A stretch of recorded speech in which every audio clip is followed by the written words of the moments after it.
আসসালামু আলাইকুম everyone, Roksana's kitchen থেকে আজ আমি আপনাদের সামনে প্রেজেন্ট করছি কাঁচা মিষ্টি আলু এবং টমেটো দিয়ে অসম্ভব মজার একটা টক রান্নার রেসিপি।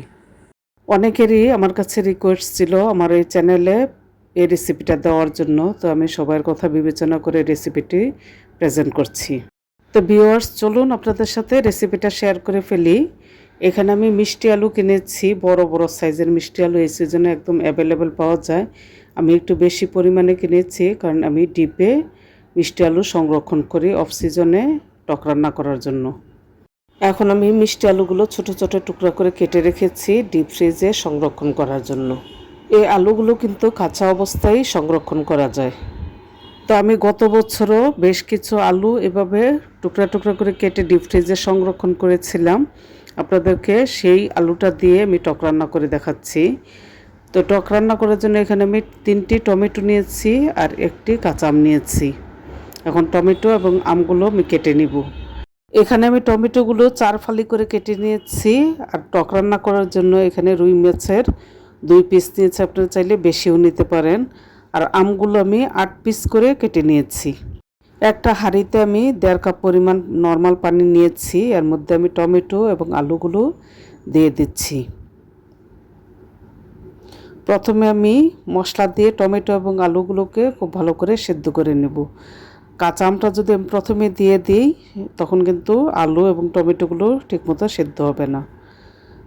তার জন্য আমি প্রথমে এগুলো সেদ্ধ করে নিচ্ছি। এখানে আমি 1/2 চা চামচ পরিমাণ মরিচের গুঁড়া দিয়ে দিয়েছি, 1 চা চামচ পরিমাণ হলুদের গুঁড়া দিয়ে দিয়েছি, 1 চা চামচ পরিমাণ দিয়ে দিচ্ছি ধনিয়ার গুঁড়া এবং 1 চা চামচ লবণ। টকের মধ্যে খুব বেশি পরিমাণ কোনো কিছু লাগবে না। এখন আমি মিক্সড করে নিচ্ছি সব কিছু।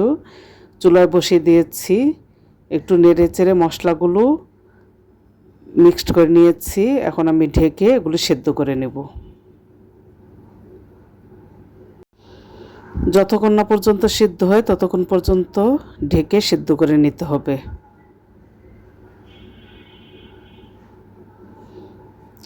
তো এখন আমার টমেটো এবং আলুটা সিদ্ধ হয়ে গিয়েছে, আমি আপনাদেরকে দেখিয়ে দিচ্ছি। সিদ্ধ হওয়ার পর একটা ডাল ঘুটনি দিয়ে আমি এগুলো ভেঙে দিচ্ছি।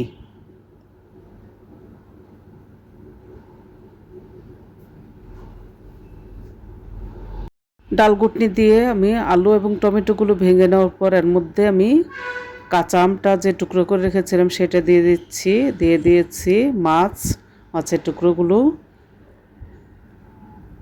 এর সাথে আমি দিয়ে দিচ্ছি বড় সাইজের একটা পেঁয়াজ আমি বেটে রেখেছিলাম, সেগুলো দিয়ে দিচ্ছি। পেঁয়াজটা কিন্তু এখানে বাটা পেঁয়াজ ইউজ করলে সবচেয়ে ভালো হবে, আর পেঁয়াজ কোনোভাবেই স্কিপ করা যাবে না। এখন আমার আম এবং মাছটা ভালো করে সিদ্ধ হয়ে গিয়েছে। আমার মনে হয়েছে টক একটু কম হয়েছে, আমের 2 টুকরা ছিল, বাকি 2 টুকরো এখন দিয়ে দিয়েছি।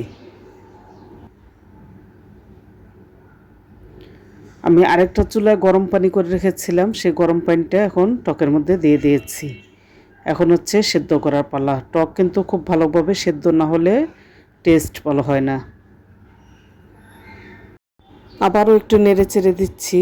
আমি এই সিজনে কিন্তু এভাবে টক রান্না করে খেতে কোনোভাবেই মিস করি না। আমার বাসার সবারই খুব পছন্দ, আর বিশেষ করে গরমের দিনে এই টক দিয়ে ভাত খেলে শরীরটা একদম ঠান্ডা হয়ে যায়।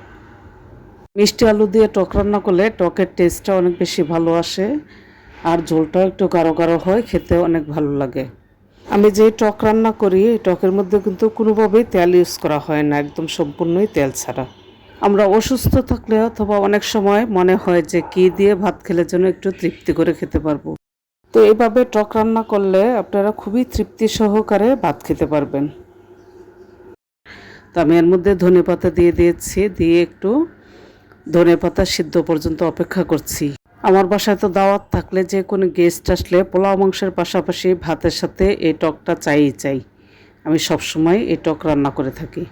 এই সিজনে যেহেতু খুব সহজেই মিষ্টি আলু পাওয়া যায়, আপনারা কিন্তু আমার মতো মিষ্টি আলু কিনে টুকরা টুকরা করে কেটে ডিপ ফ্রিজে সংরক্ষণ করতে পারেন। আমি কিন্তু আমও সংরক্ষণ করেছি, তাহলে সারা বছর এভাবে টক রান্না করে খেতে পারবেন।